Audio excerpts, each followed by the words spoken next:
Ayallarыбыз биздин сөздү укпайт дейбиз, анткени эркектер өздөрү амал кылбайбыз.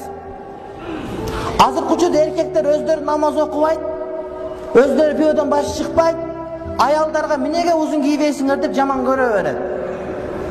Аялдар такыба болуш үчүн, ошолорго айтылып аткан сөздөр жүрөккө жетиш үчүн айтып аткан адамдардын өздөрү такыба болуш керек. Өзү кыздардын бардыгын карайт дагы үйүнө келип кыздарга сен бирөөнү караба деп айтат. Үйдөгү эркек кандай тарбияда болсо, аял ошондой тарбияда болот. Ошого сенин сага караштуу кыз келиндер жаман жолдо жүрүп аткан болсо, сен ошондой жолдосуң деген сөз болот.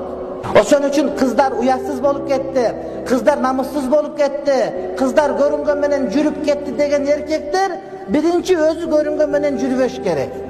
Өзү таква болуш керек. Өзү шариатты карманса, аялдар өзүнөн өз ордуна келет. Эркек канчалык эркек болгон сайын, аял ошончолук деңгээлде намыстуу болот.